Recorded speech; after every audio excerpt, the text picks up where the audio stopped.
Soy Claudio Lomnitz y estaré acá con ustedes durante 3 sesiones para darles un breve cursillo sobre Ricardo Flores Magón y algunas ideas y prácticas culturales que son interesantes en su historia. Les voy a estar hablando a partir de este libro que se llama El regreso del camarada Ricardo Flores Magón, que publiqué hace ya 7, 8 años. Y que resume una investigación de muchos años que hice. Lo que no va a hacer este cursillo es ofrecer un panorama histórico ni de la vida de Ricardo Flores Magón, ni tampoco de la importancia e influencia del movimiento que encabezó. Todo eso está escrito dentro de este libro por si les interesa, pero también en muchos otros libros que se han escrito sobre Ricardo Flores Magón. Una de las cosas entusiasmantes de pensar en las ideas de este gran personaje es que el día de hoy, gracias en parte a un trabajo de muchos años que se hizo en el INA, ¿cómo se llama? Barrera Bassols, que en paz descanse, que murió durante el COVID, realizó un trabajo de archivo enorme que se publicó, creo que la SEP lo publicó, pero además se puede consultar en línea, en donde están todos los artículos que escribió Ricardo Flores Magón, ya sea en Regeneración o en algunos de los otros periódicos en que participó, también su correspondencia. Entonces, estamos en una situación que no había hace algunos pocos años, en que realmente está a la mano de cualquiera la obra completa de este personaje. Entonces, estas 3 sesiones no van a ser un panorama histórico de la vida o obra de Ricardo Flores Magón, sino que me voy a enfocar en puntos muy específicos de las prácticas de vida y también de escritura que se ven en la vida y en los escritos de Ricardo Flores Magón, para discutir 3 temas que son antropológicamente muy interesantes o algo peculiares, y que me parece que son bastante relevantes tanto para pensar la época, el personaje, el proceso histórico por el que vivieron los liberales, el Partido Liberal Mexicano, como porque me parece que nos interpelan en nuestras prácticas cotidianas. Estos 3 temas de hoy, ¿no? Estos 3 temas van a ser la discusión del amor en los escritos de Ricardo Flores Magón, pero también en la práctica de los liberales, de los militantes del Partido Liberal Mexicano, el ascetismo, ese va a ser el tema de la segunda conferencia, y la idea misma de revolución y cómo se conceptualizaba la idea de revolución en ese momento. El día de hoy voy a hablar del tema del amor, que suena como un tema un poco exótico, por más que al mismo tiempo sea fundamental. Voy a leerles unas páginas de mi libro que versan sobre este tema y las voy a comentar después en el resto de la conferencia, expandir un poco lo que está condensado en esas breves páginas. Pero antes de empezar, quisiera que nos diéramos cuenta de que algo raro está pasando en el movimiento de los liberales respecto del amor cuando se le compara a los otros movimientos revolucionarios. ¿Por qué?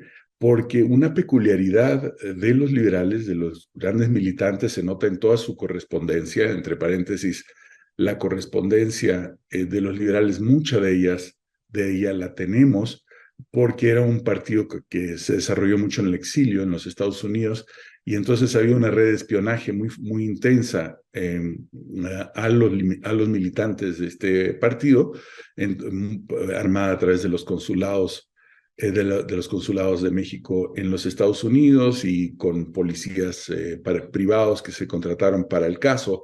Entonces, por ejemplo, en la Secretaría de Relaciones Exteriores hay un archivo importante de la correspondencia, que se basa principalmente en la correspondencia de los militantes liberales en los Estados Unidos, en el exilio de los Estados Unidos. Entonces, a través de esas correspondencias podemos saber muchas cosas sobre el amor en este movimiento social, y en realidad nos damos cuenta bastante rápido que hay un contraste importante entre las visiones de la sexualidad, las relaciones de género eh, y la pareja en este movimiento cuando lo contrastamos con otros. Pongo, para que se me entienda de qué estoy hablando, el ejemplo de Emiliano Zapata, que se decía en Morelos, y creo que era un hecho,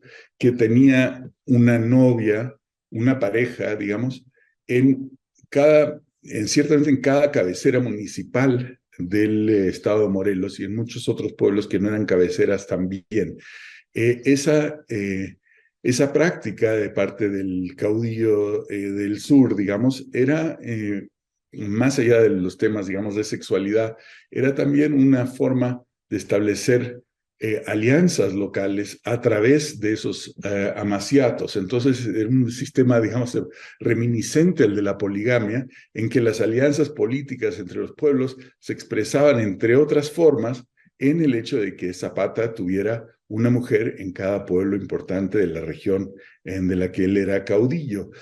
Francisco Villa, un ejemplo bastante diferente, porque no tenía un territorio análogo a lo que fue el estado de Morelos para Zapata, tenía 4 esposas reconocidas y un número incontable de amantes.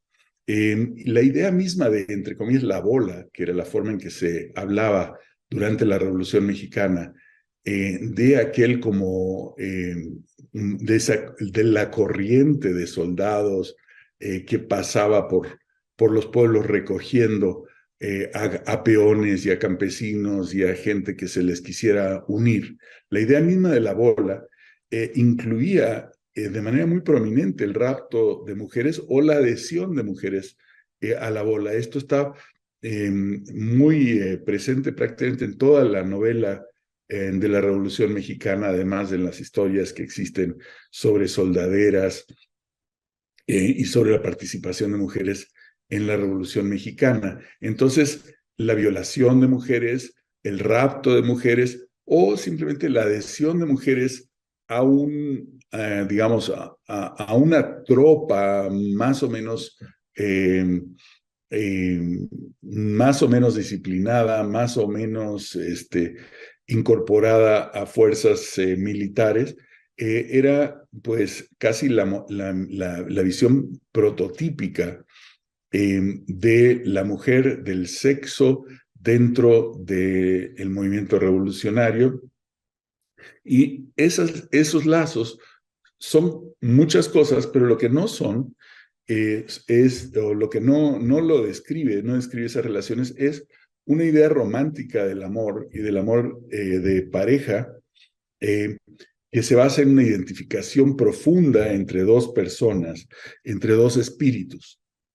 Y esta idea de identificación profunda entre dos personas, amor romántico, no necesariamente heterosexual, por cierto, sí es característico del movimiento liberal. Digo movimiento, entre paréntesis, voy a hablar aquí del movimiento liberal y no exactamente de magonismo, aunque a veces se me saldrá la palabra magonismo. Lo voy a hacer por respeto a ellos, al mismo movimiento liberal y al propio Ricardo Flores Magón, porque el movimiento liberal también tenía otra peculiaridad que no voy a discutir en estas 3 conferencias, que es que era muy profundamente anticaudillista. Entonces la idea de decirles magonistas iba en contra de su idea de sí mismos. Ellos eran seguidores de un ideal, ¿verdad? Y entonces ese ideal al principio se llamó liberalismo, luego no dejaron por la borda el nombre porque ya eran conocidos como liberales, pero después se adhirieron a un ideal anarquista, muchos de ellos, en el caso de Ricardo y de Enrique, o en el caso de otros militantes, a un ideal, digamos, socialista. Eh, pero en todos los casos lo que eran lo que en esa época se llamaba personalista. Eran contrarios al personalismo, eran contrarios a la idea de encumbrar a un hombre por encima de los demás, y eran contrarios a la idea de construir, digamos, líderes, líderes que vivieran de esos liderazgos. Ricardo, le voy a decir a veces Ricardo Flores Magón, Ricardo le gustaba hablar de, entre comillas, politiquillos. Y el politiquillo era para él era cualquier gente que viviera de la política, incluida la mayor parte, o a todos prácticamente, los caudillos revolucionarios, ¿no? Entonces, decirles magonistas, como seguidores de Magón, de Flores Magón, pues iba en contra de la idea misma del movimiento. Voy a tratar de evitar decirles magonistas, aunque a veces se me va a salir porque, pues, desgraciadamente vivimos en un país tan caudillista que inevitablemente se les decía magonistas, aun cuando ellos rechazaran eh, el título. En todo caso, los liberales, les diré liberales, eh, se caracterizaban mucho más por relaciones muy intensas, románticas muy intensas, de confianza muy intensa, no necesariamente relaciones sexuales, a veces eran amistades, pero de a dos, en que había una confianza y una identificación tanto ideológica como existencial que estaba en la base de la relación. Eso se distingue tanto del tipo de fórmula estilo poligámica como la de Zapata o la de Villa, como por las relaciones, digamos, ocasionales, oportunistas, que caracterizaban a la bola, ¿no? En donde las relaciones de pareja iban y venían, se rompían, nunca más se volvían a ver, etcétera, ¿no? Entonces, si me permiten, voy a dar lectura a unas páginas de mi libro que es una sección que se llama Amor, en que discuto este tema por 4 o 5 páginas, y después me dedicaré el resto de la sesión a comentar un poco más, extenderme un poco más, porque como este libro es un libro bastante largo, véanlo, son como 500 y tantas páginas o 600 páginas, no me da tanto espacio para explayarme en cada tema.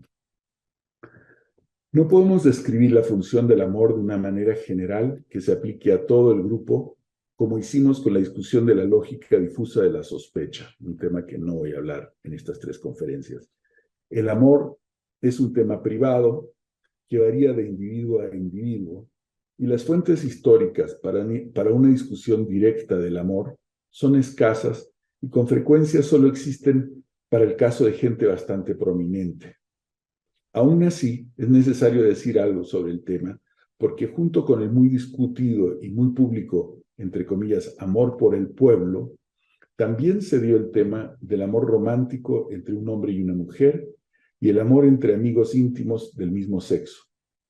La relación entre estas formas de amor no fue simple ni tranquila.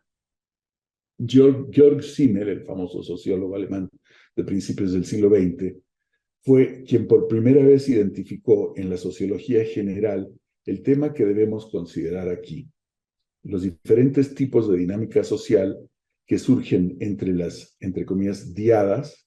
El amor romántico es un tipo de relación diádica, y las tríadas, que son relaciones que incluyen a terceras personas. Cuando tratamos de analizar el mundo social de los libertarios mexicanos, o sea, de los liberales, nos encontramos primero con fuertes relaciones de lealtad y solidaridad personales entre grupos de inmigrantes, co-trabajadores, compañeros y compañeras. En términos de Simmel, estas son tríadas. Entre paréntesis, el grueso del movimiento liberal se desarrolló desde el exilio. La mayor parte de la vida o por la mitad de la vida de Ricardo Flores Magón, la mayor parte de su vida adulta, se desarrolló en el exilio en los Estados Unidos. Entonces, la vida de los migrantes, ya sea exiliados políticos o exiliados económicos mexicanos en los Estados Unidos en la época, es central para entender la cultura que se desarrolló en este movimiento.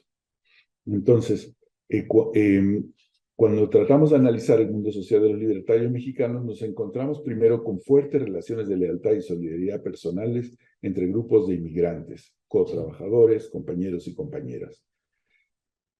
Los lazos de solidaridad se creaban alrededor del trabajo, de las relaciones prácticas que acompañaban a la agitación política o del desplazamiento migratorio mismo. Blas Lara, un militante del que escribo bastante en este libro, describió estos tipos de solidaridad como, entre comillas, ser comunistas sin darse cuenta de ello. Pero las solidaridades concretas, amistad, amor, camaradería, que se desarrollaban en estos contextos, terminaban transformándose de alguna manera cuando intervenía la politización. Uno de los elementos decisivos de la politización consistía en abstraer la situación concreta del trabajador para convertirla en una historia abarcadora de dimensiones mundiales. Esta forma de narración implicaba la elaboración de categorías abstractas, como entre comillas el pueblo, o entre comillas el proletariado, o entre comillas el trabajador. De esa manera, se podía tener un amor exaltado y también abstracto por, entre comillas, el trabajador, que era diferente del que se podía declarar públicamente por un compañero o el amigo. En resumen, un lenguaje de amor romántico por el pueblo era aceptado, pero no era fácilmente transferible a un individuo concreto. Por ejemplo, María Bruce, que era la amante de Ricardo Flores Magón, fue la amante, digamos, de toda la vida de Ricardo Flores Magón, le escribió a Ricardo cuando él estaba en la cárcel en Los Ángeles, diciendo, y cito, no tengo fe más que en el pueblo, no creo en nadie más. Pero por supuesto, este pueblo no es una persona o un solo personaje en posesión del tipo de intencionalidad que parece implicar una frase como esa. Lo que tenemos aquí, más bien, es la abstracción o sublimación de un amor cotidiano por un camarada o por unos camaradas en un glorificado sujeto ficticio, el pueblo. En esa operación, el pueblo o el bien general se vuelven objetos trascendentales. Quiero decir que se hacen sacrificios por ellos. Se dona a, entre comillas, la causa, dinero ganado con el sudor de la frente. El proletario le dedica su escaso tiempo de recreo o de descanso. Se arriesga la vida. Sin embargo, el sufrimiento y el anhelo por los seres amados de carne y hueso son los que alimentan y dan fuerza a ese sentimiento por la causa. Otro ejemplo lo tenemos en el gran líder liberal Práxedes Guerrero, cuando emigró a Estados Unidos con su amigo Francisco Manrique. Ambos jóvenes eran hijos de hacendados, en cuyas propiedades vecinas se habían criado como amigos en el estado de Guanajuato. Práxedes y Manrique habían dejado a sus familias para vivir y sufrir con los trabajadores. Renegaron de su fortuna y de su herencia para reparar los agravios cometidos por su propia clase social. Práxedis luego encabezó una banda de rebeldes que se introdujeron en México desde Texas, donde murió, en parte porque había perdido a Manrique en la rebelión de 1908. Ahorita les explico esto. Práxedis, que se fue a la revolución en contra de los deseos de Ricardo Flores Magón, tenía con Manrique el compromiso de participar en la lucha armada. Hago aquí un paréntesis. A los liberales y a Ricardo Flores Magón frecuentemente se les llama, entre comillas, precursores de la Revolución Mexicana. Yo he estado siempre muy en contra de esa fórmula porque fueron revolucionarios, es decir, no fueron los primeros, es verdad, en hacer un llamado consistente a la revolución e intentaron levantarse en armas en 1906 y en 1908 y luego otra vez ya en 1910 cuando ya se habían levantado también Madero. Entonces, ellos siguen activos a lo largo de, entre comillas, la Revolución Mexicana. Entonces, son revolucionarios, no son precursores. Fueron sí los primeros en hacer este llamado, pero fueron revolucionarios. Y llamarlos precursores casi siempre se usa para colocarlos un poco aparte de la Revolución Mexicana. Aparte porque fueron anteriores y también para tratarlos en cierto modo como más puros que la mayor parte de los revolucionarios. Esto me parece que es un problema, no puedo desarrollarlo aquí en las 3 sesiones que vamos a hablar hoy, pero sí está muy desarrollado en este libro, este tema. Entonces, el Manrique, el gran amigo de Práxedes Guerrero, que como mencioné aquí, era de la hacienda de Junto, y ambos habían leído a León Tolstoy, ambos habían renegado de su fortuna, ambos se dedicaron a la militancia política, ambos llegaron al exilio de los Estados Unidos, formaron parte del movimiento liberal y estuvieron presentes en la revuelta de 1908 y luego el caso de Praxis en la del 10. Estos 2 grandes amigos que habían sido totalmente íntimos, uno de ellos murió antes que el otro, que es Manrique, lo mataron en la revuelta de 1908. Entonces Práxedis siente que tiene que ir a la cabeza del movimiento militar en 1910 contra lo que quería Ricardo Flores Magón, por lealtad con Manrique y la causa de Manrique. Tal vez otro día podemos hablar por qué Ricardo no quería que fuera Práxedis a la revuelta, justo lo que no quería, porque era Práxedis como un gran intelectual, lo mismo que Ricardo, y entonces Ricardo pensaba que era más importante la labor, digamos, que llamaban en esa época de propaganda, o sea, de escritura en la prensa, que la labor militar.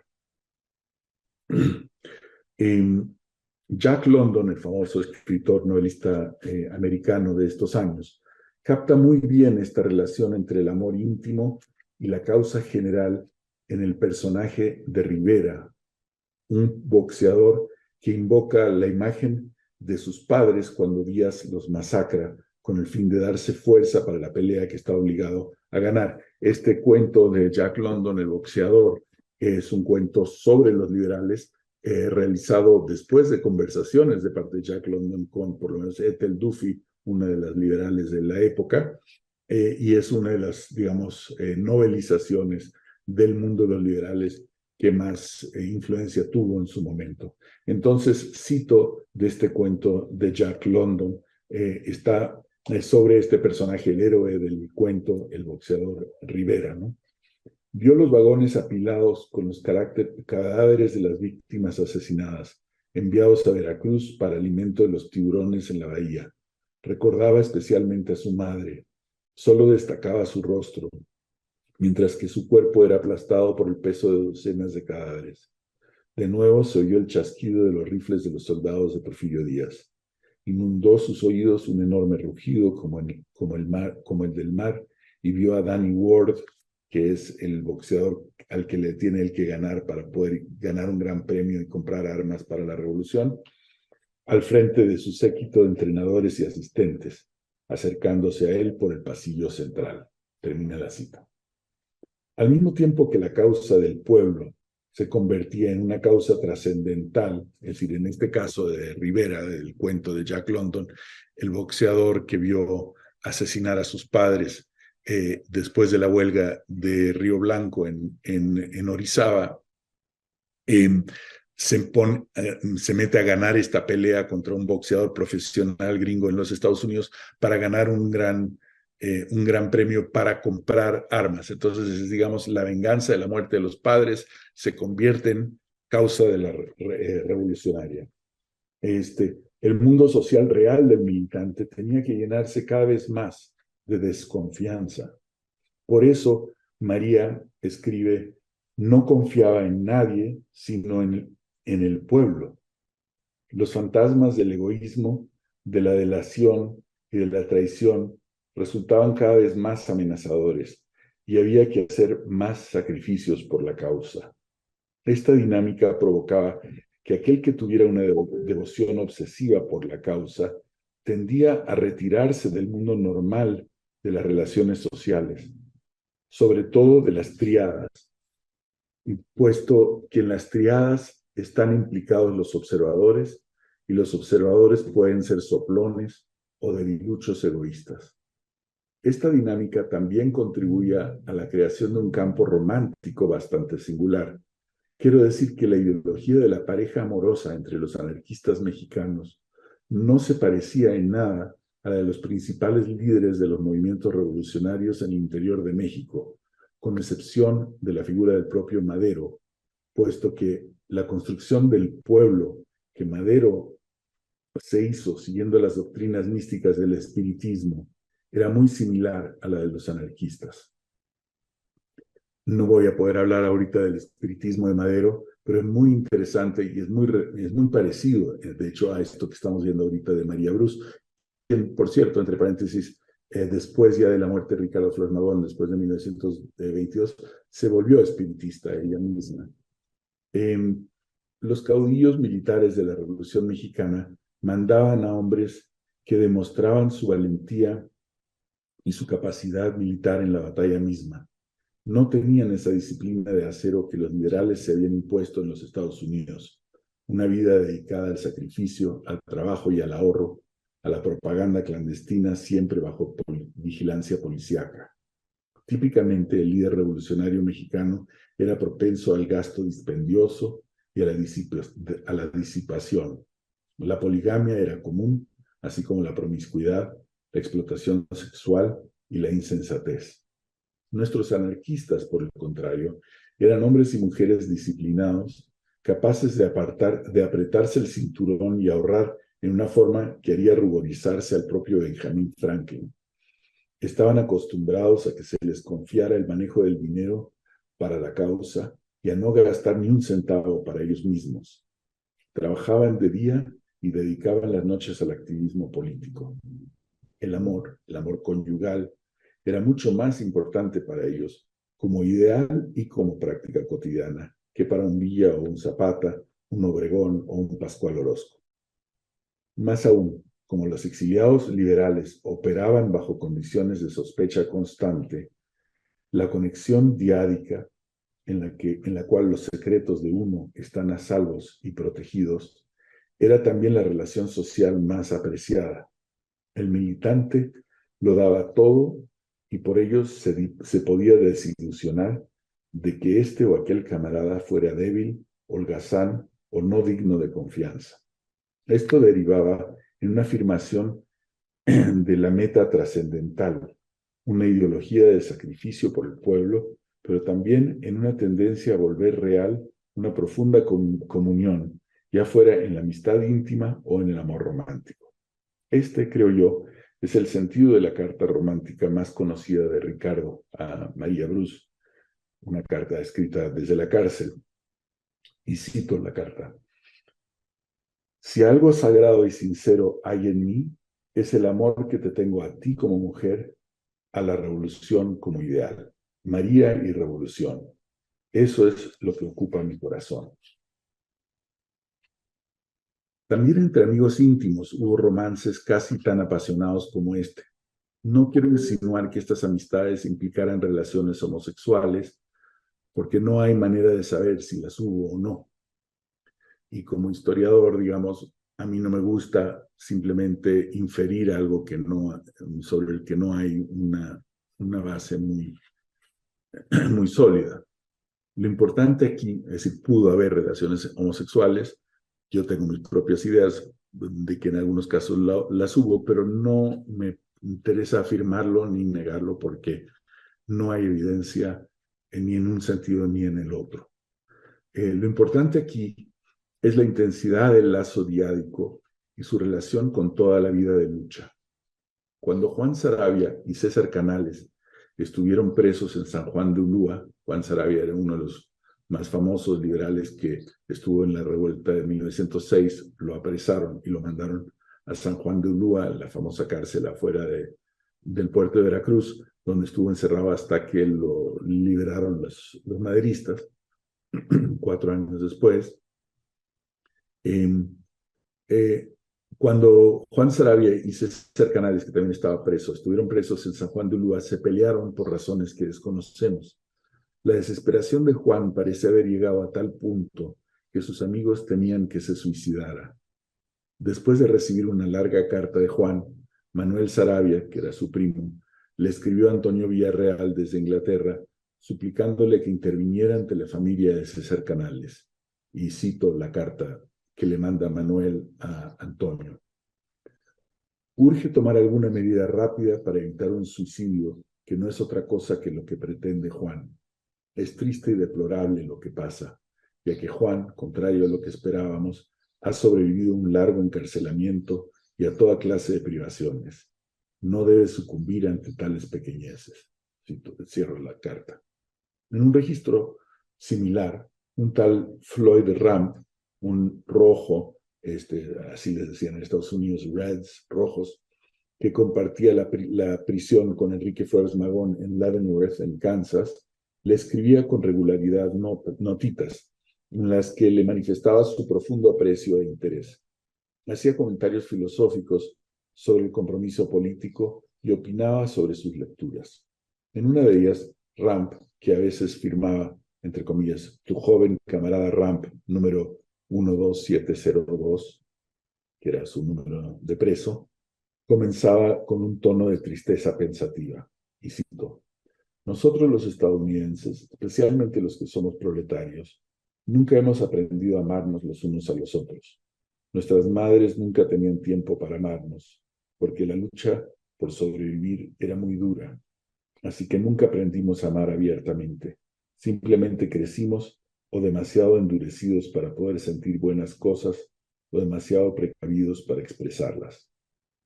A continuación, Ramp explicaba el sentimiento que se estaba formando en él por sus camaradas y en especial por Enrique, en cuya compañía era lo que Floyd más apreciaba en la cárcel. Entre paréntesis, Enrique, ustedes lo saben, era el hermano menor de Ricardo Flores Magón. Eran tres hermanos, Jesús, Ricardo, Enrique. Ricardo era el del medio, y Jesús, el mayor, no se había ido al exilio, y de hecho fue ministro en tiempos de Madero. Entonces, sí, vuelvo a citar de la carta de Ramp a Enrique. Entre los rebeldes está creciendo una amistad más refinada y un amor más profundo. Y esto no puede sino crecer hasta convertirse en una de nuestras grandes ventajas. Ningún movimiento puede alcanzar la grandeza si no despierta en sus miembros una devoción que los funda, así como los amantes están fundidos. Entre paréntesis, en la carta están fundidos, aparece tachado, pero se puede aún leer, ¿no? Es como está son cartas manuscritas de dentro de la cárcel, notas de dentro de la cárcel. Entonces se ve que el propio Ramp estaba un poco preocupado de que su carta adquiriera una tonalidad, entre comillas, homosexual, ¿no?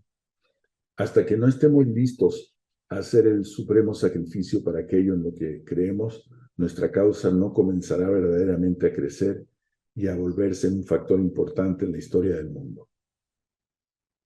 Esta intensidad emocional, en la cual el amor y la causa estaban inseparablemente imbricados, parece haber estado presente en muchas amistades íntimas del movimiento. En la relación, por ejemplo, entre Juana B. Gutiérrez de Mendoza y Elisa Acuña, a quienes Ricardo en cierto momento de despecho, porque ellas se apartan del movimiento digamos, hay una fisura dentro del movimiento y ellas no quedan del lado de Ricardo. Ricardo escribe en Regeneración un artículo acusándolas de lo que hoy llamaríamos lesbianas, safistas, les decían en esa época. También en la amistad de la que ya hablé entre Praxedes Guerrero y Francisco Manrique, o entre la que hubo entre Librado Rivera y el propio Ricardo Flores Magón, quienes fueron compañeros de cárcel muchos años. En relaciones como estas, la confianza era tal que se podía sacrificar cualquier cosa por el otro. Bueno, hasta ahí la lectura que les quería compartir del libro, y usaré mis minutos que restan para discutir un poco algunas de estas ideas. A ver, ¿por qué las las relaciones diádicas, es decir, las relaciones de uno a uno, que pueden ser románticas, o pueden ser de amistad, son tan importantes en este movimiento y para una persona como Ricardo Flores Magón en especial. Primero está el tema de la emigración o el exilio de los Estados Unidos. Estamos hablando de un movimiento que, aunque nace en México, en 1904, nace en México como en el año 1901, como el movimiento liberal. En 1904, después de un par de experiencias de cárcel, sale exiliado el núcleo político de este grupo, sale exiliado a San Antonio, Texas primero, después no se sienten seguros. Ahí están amenazados por la gente de Porfirio Díaz, a través también del gobernador de Texas, que era muy cercano a Bernardo Reyes, que en esa época era gobernador de Nuevo León. Entonces salen de ahí a San Luis, Missouri. Desde San Luis, Missouri, en 1906, sacan una proclama del partido, fundan realmente el partido con un ideario, digamos, socialista, no anarquista. Intentan hacer una revolución, que es donde se apresan, por ejemplo, tanto a Juan Saravia como a César Canales. Falla esa revolución, salen los que no quedan apresados, salen como en la clandestinidad, huyen huyen a Los Ángeles, y después en un par de años, como en un año, pescan a una parte importante de ese grupo, ¿no? A Ricardo, a Librao Rivero, a Antonio Villarreal y a Manuel Saravia. Entonces esos quedan presos en Los Ángeles y después se los llevan a Arizona.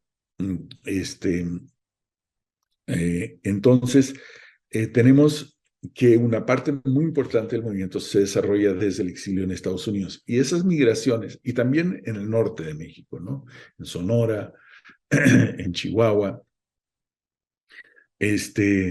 Entonces, esas son zonas de mucha migración. Sonora, por ejemplo, era un estado absolutamente de migración, ¿no? Era una zona de crecimiento minero y la gente se estaba yendo a estas minas importantes en que había buenos sueldos comparativamente a lo que había en México en esa época. Se estaban yendo del Bajío, del centro de México, digamos, o del norte centro de México, en esa dirección. Entonces, estamos hablando de un movimiento que tiene mucha relación con la migración. En la migración, parte de lo que está sucediendo es que se está recomponiendo la práctica de lo que es la familia. Es decir, se están creando como algo así como nuevas familias. Y esta es una de las razones por las que este movimiento y esta experiencia histórica es tan interesante, me parece, para nosotros hoy, porque hoy también estamos en una época en que estamos recreando, reinventando las relaciones familiares. Este movimiento tiene un lado profundamente no tradicionalista en cuanto a la unidad más básica, la unidad social más básica, que es la familia y las propias relaciones de pareja. Tanto así que, por ejemplo, cuando Jesús Flores Magón, el hermano mayor, va a tratar de conciliar, viaja a Los Ángeles en 1910, o 1911, perdón, principio de 1911, para tratar de reconciliar a Ricardo Flores Magón y a Enrique, a su hermano, los dos que están allá, con el maderismo, cosa que falla. Se queda horrorizado con la forma en que estaban viviendo sus hermanos, y la forma en que estaban viviendo era una forma muchísimo más, como quien dice, cooperativista, colectivista, en que habían algo así como nuevas familias, pero esas familias no eran necesariamente padre, madre, hijos, sino que eran grupos de migrantes y de militantes, comilitantes que estaban viviendo juntos. Las relaciones de pareja muchas veces eran relaciones de amaciato. Por ejemplo, la relación de Ricardo con María Bruce fue una relación, entre comillas, de amaciato, y además María Bruce tenía una hija de una relación anterior. Entonces es un punto de vista más tradicional que el que era el que todavía tenía Jesús, digamos, que se había quedado en México, que pertenecían. Jesús y Ricardo habían estudiado en la Escuela Nacional de Jurisprudencia, es decir, formaban parte de la, digamos, de la élite intelectual mexicana del porfiriato. Quizá no de la élite económica, pero sí de la élite educativa o intelectual. Queda un poco horrorizado de la forma en que está viviendo para los mexicanos, digamos, de clases medias o de clases educadas. María Bruce, pues era una mujer, digamos, de mala reputación, quizá no exactamente una prostituta, pero no alguien al que quizá con el que quisieras pasar el resto de tus días. Entonces, parte del contexto en que se está dando esta nueva relación tan intensa de amor romántico o de amistad, digamos, a prueba de todo, de cualquier cosa, es el contexto de la migración y de las nuevas familias que se están formando con la migración. Ese es un primer punto. Un segundo punto tiene que ver con algo que estaba presente en el cuentito de Jack London que compartí con ustedes hace un ratito, que era la idea de que los revolucionarios, estos que estaban viviendo en Estados Unidos, ya sea como exiliados o como migrantes, eran lo que ellos llamaban esclavos de día, ¿no? Y militantes o libertarios o revolucionarios de noche. ¿Qué quiere decir esto? Quiere decir que todos tenían que trabajar, tenían trabajos de diferentes tipos en que ganaban, tenían del sueldo ese que ahorrar un pedazo para ayudarse a pagar sus actividades, ya fuera de propaganda, por ejemplo, el periódico Regeneración, en los años en que se produjo en los Estados Unidos, que fueron muchos años, se financiaba con ese tipo de dinero, o también armas, etcétera, ¿no? En el caso del cuento de Jack London, el boxeador Rivera, que quiere vengar la muerte de sus padres asesinados en la huelga de Río Blanco, está queriendo ganar, trabaja, tiene un trabajo, pero no está ganando lo suficiente dinero para comprar las armas que necesitan para iniciar la revolución, y entonces se mete a boxear contra un boxeador profesional en donde él tiene, digamos, muy pocas probabilidades de ganar, pero si gana, va a ganar mucho dinero, y gana efectivamente para poder comprar estas armas. Entonces hay esa mezcla, digamos, de trabajo con revolución, trabajo de día con revolución de noche, por ejemplo, que es muy diferente a la experiencia de los revolucionarios en la Revolución Mexicana, en que había mucha, digamos, expropiación de cosas que se encontraban en el camino. Pongo por ejemplo, el caso de Gonzalo N. Santos, quien en sus memorias cuenta cómo él estuvo entre la tropa, era un oficial de algún ejército, alguno de los ejércitos constitucionalistas, está en la toma de Tampico. Y él cuenta cómo llega con el jefe de la aduana de Tampico y le pide todo el dinero que tiene, ¿no? Y entonces el otro empieza como a negociar con él, y Gonzalo Santos le dice algo así, no es exacto, no es textual, pero es el sentido de lo que le dice. Le dice algo así como, no, yo no estoy para negociar contigo porque yo no soy un ladrón, sino que soy un revolucionario, así es que todo lo que tú tienes me pertenece. Es decir, son relaciones, digamos, de apropiación, en donde los villistas están, por ejemplo, comiendo ganado de la ganadería de la hacienda de los Terrazas, en fin, ¿no? Es decir, hay un vivir del excedente, ¿no? Por eso, por ejemplo, los carrancistas los trataban tanto de ladrones. Los carrancistas estaban viviendo afuera de la región natal de Carranza, porque la mayor parte de las tropas carrancistas estaban funcionando afuera, lejos de Coahuila, su base de hecho la hizo en Veracruz. Entonces, para poder sobrevivir ellos necesitaban apropiarse constantemente de lo que hubiera ahí, tanto que se decía que carranciar, la palabra carranciar, el verbo carranciar, se convirtió como en un sinónimo de robar. En este caso, no, en este caso lo que tenemos son gente que está trabajando en los Estados Unidos para armar una revolución en México. Entonces hay una práctica, digamos, de trabajo, de ahorro, que implica también cierta economía doméstica, ¿no? Entonces tenemos nuevas familias, pero sí tenemos economía doméstica. Eh, y tenemos también el tercer factor que es fundamental en esto, que es el del espionaje. Es decir, este era un movimiento que se desarrolló en la clandestinidad, cosa que de nuevo es distinto del zapatismo, del maderismo. Bueno, no es tan distinto el principio del maderismo, pero después, una vez que ya irrumpe la revolución, ya no es un movimiento clandestino, del obregonismo, etcétera, ¿no? Es un movimiento en la clandestinidad en el que hay muchísimo espionaje y ellos están conscientes de que hay mucho espionaje. Entonces, lo saben porque lo han experimentado, lo han padecido y han padecido las consecuencias de haber sido espiados. Entonces, hay mucha sospecha el uno del otro.